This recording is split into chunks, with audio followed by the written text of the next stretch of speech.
ओम शांति। आज हम सुनेंगे जनवरी के मास में हमारी त्रिमूर्ति दादियों के अमृत वचनों में से, वरदानी महावाक्यों में से गुलजार दादी जी के अमृत वचन अथवा अनमोल शिक्षाएं। दादियों का जीवन ही हमारे लिए एक शिक्षा का प्रतिबिंब है, शिक्षाओं का दर्पण है। तो दादी जी की क्लास में आज विशेष टॉपिक है, सदा याद में रहो, खुशी की खुराक खाते रहो तो सदा हेल्दी वेल्दी रहेंगे। सदा याद में रहो, खुशी की खुराक खाते रहो तो सदा हेल्दी वेल्दी रहेंगे। ये क्लास है 26 जुलाई 2011 का। दादी कहती हैं, सभी के चेहरे, सभी के मुखड़े खुशनुमा, खुश नसीब दिखाई दे रहे हैं।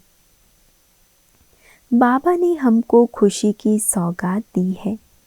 हमारा चेहरा कैसा होना चाहिए, चलन कैसी होनी चाहिए, स्मृति क्या होनी चाहिए, ये सब बाबा ने बता दिया है। चेहरा, चलन, स्मृति सब बाबा ने बताया है। तो बाबा की सौगात खुशी हमको कितनी संभाल कर रखनी चाहिए। अमूल्य चीज़ है और खुशी ऐसी चीज़ है जो स्वस्थ भी है और धनवान भी है। हेल्थ, वेल्थ और हैप्पी तीनों का कनेक्शन है। खुशी के लिए कहा जाता है, खुशी जैसा कोई खजाना नहीं, खुशी जैसा कोई भोजन नहीं। खुशी की खुराक के लिए क्या कहा जाता है, आप खुशी की खुराक खा लो तो आपको भूख भी नहीं लगेगी, है ना। खुशी जैसा कोई खजाना नहीं। 36 प्रकार के भोजन हो लेकिन खुशी ना हो तो वो भोजन कैसा लगेगा। सूखी रोटी हो और खुशी हो तो वह कैसी लगेगी। इसीलिए खुशी जाती है तो हेल्थ, वेल्थ सब चला जाता है। तो बाबा का ये स्लोगन याद रखना कि याद में रहना है और खुशी बांटनी है। जितनी खुशी बांटेंगे उतनी बढ़ेगी। ये अनुभव तो सभी को होगा। अभी तो बाबा कहते हैं, हमारा सतयुगी राज्य आया कि आया। दुनिया वाले सोचते हैं कल क्या होगा और हम सोचते हैं कल हमारा राज्य आया कि आया, है ना। वो चिंता में है, डर में है और हम खुशी में है कि हमारा राज्य आया कि आया, सामने दिखाई दे रहा है। इसीलिए सभी के चेहरे ऐसे खुशनुमा दिखाई दे जो दूसरे भी चेहरे को देखकर समझें कि इनको क्या मिला है। स्वयं पूछने आए, आपका चेहरा देखकर वो आपको पूछने आए कि इनको मिला क्या है।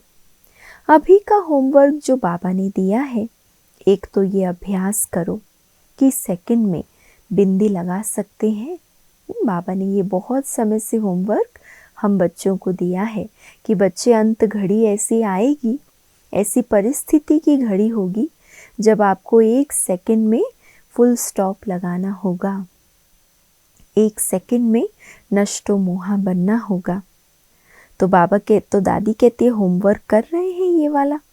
बिंदी बनो, बिंदी देखो, 1 सेकंड में बिंदी लगाओ, क्योंकि समय ऐसा आने वाला है। अगर सेकंड में बिंदी लगाने का अभ्यास होगा तो तूफानों से बच सकेंगे। दूसरा, बाबा ने बच्चों की रिजल्ट देखी। रिजल्ट में बाबा ने देखा कि बच्चों को कभी कभी अपने पुराने संस्कार, स्वभाव परेशान करते हैं। तो अभी संस्कार मिलन की रास सीखो। जैसे रास में हाथ मिलाया जाता है, ऐसे संस्कार मिलन की रास करो। ये 2 बातें आने वाले समय के लिए बाबा ने सेफ्टी का साधन बताया है। एक तो फुल स्टॉप लगाना है और दूसरा बाबा कहते संस्कार मिलन की रास करनी है, जो हम सभी के अटेंशन में होनी चाहिए। अभी से बिंदी लगाने की कोशिश करो।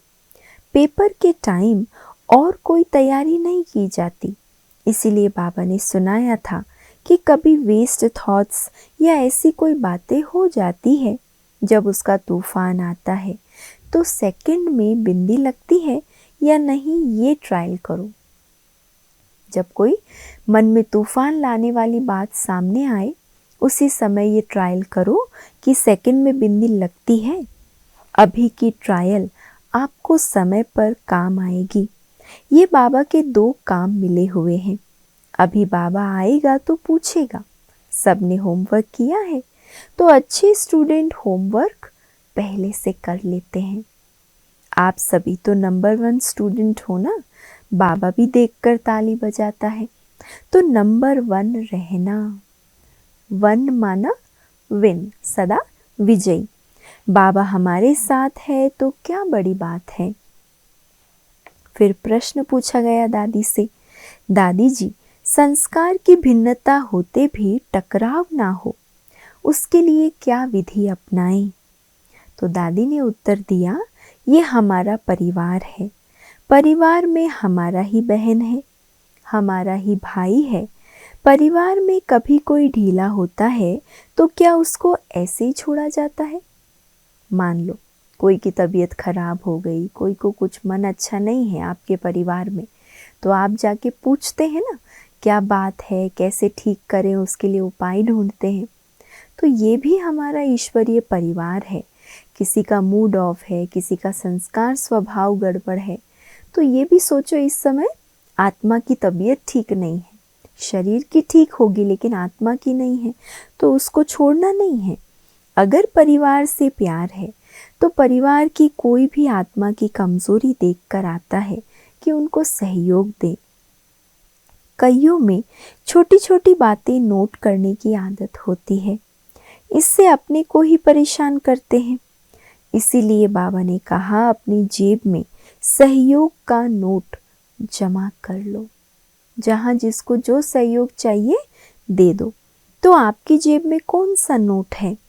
सहयोग के नोट अगर हैं तो हम कभी भी टक्कर नहीं खाएंगे, लेकिन सहयोगी बनकर उनको भी अपने साथ और ऊंचा उठाएंगे। अगला प्रश्न है, दादी जी, पेपर परिस्थितियां सामने हो उस समय सेकंड में फुल स्टॉप कैसे लगाएं? उत्तर, इसमें मेहनत तो ज़रूर लगती है। इसके लिए अभी से अभ्यास करो। अभी सरकमस्टांस नहीं है तो अभी अभ्यास कर लो, फिर समय पर आपको मदद मिल जाएगी, है ना। अभी तो सब ठीक है, तो दादी कहती इसी समय आप अभ्यास करो, क्योंकि कई बातें सारे दिन में आती है या कभी कभी आती है जिससे मन में तनाव हो जाता है। ऐसे टाइम पर बिंदी लगाकर देखो कि बिंदी बन सकता हूँ या शारीरिक भान में आ जाता हूँ, संस्कार देखने लग जाता हूँ। अगर अभी अभ्यास होगा तो उस समय सहज हो जाएगा। ड्रामा की बिंदी लगाएंगे तो पास हो जाएंगे। क्यों क्या में जाएंगे तो बाबा भी याद नहीं आएगा और खुद की भी स्मृति नहीं रहेगी। अगला प्रश्न है, दादी जी, बाबा कहते हैं मनसा सेवा करो, सकाश दो, हमें कैसे पता चले कि हमारी मनसा वहाँ तक पहुँचती है? तो दादी ने उत्तर दिया, अभी जापान में जब सुनामी आई थी तो उस समय 2 तत्वों ने काम किया। तब वहाँ जो सेंटर है, वहाँ रहने वाली जो बहनें थी, वो स्थान से वो थोड़ा दूर थी। उनके पास कुछ नहीं हुआ, लेकिन डर बहुत था। उन्होंने पत्र लिखे कि हालतें डर की है, लेकिन हमें आप सबके मनसा सकाश की बहुत मदद मिल रही है। हमें लगता है कि मनसा से बहुत सारे भाई बहनें हम सबको बहुत शक्ति दे रहे हैं। आपकी दी हुई शक्ति हमको चला रही है। तो ये मिसाल देखा कि प्रैक्टिकल में जब हम दिल से मनसा सेवा करें तो वो पहुंचती ज़रूर है, लेकिन हमारा पहले योग लगे, मनसा सेवा की आदत पड़ जाए। जैसे सूर्य जब उदय होता है तो जहाँ अंधेरा होता है वहाँ रोशनी हो जाती है। हम तो ज्ञान सूर्य हैं, तो हमारी रोशनी क्यों नहीं पहुँचेगी?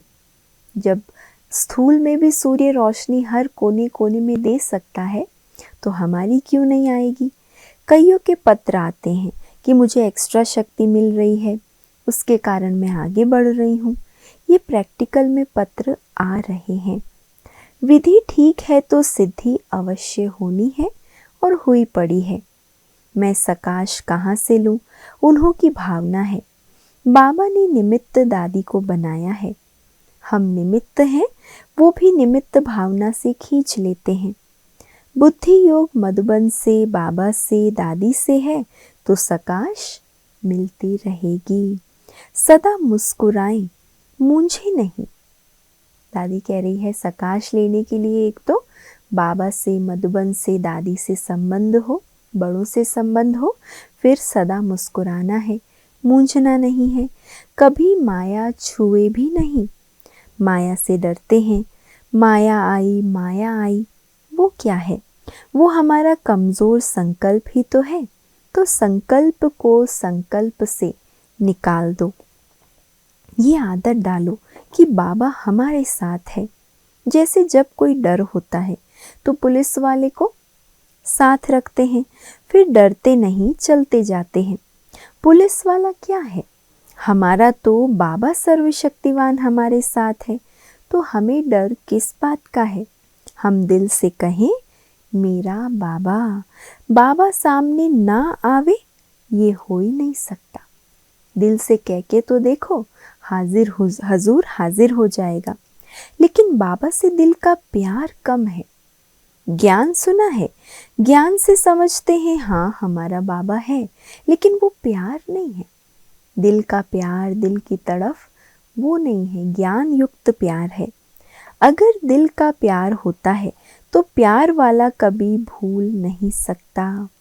जैसे बच्चे का आम से प्यार होता है तो जब भी कोई बाजार जाएगा तो कहेगा आम लेकर आओ, भले सीजन ना भी हो तो भी वही मंगाएगा।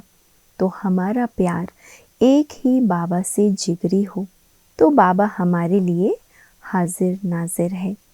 हम बाबा को याद करें, नज़रों में आ जाता है, लेकिन प्यार जिगरी चाहिए।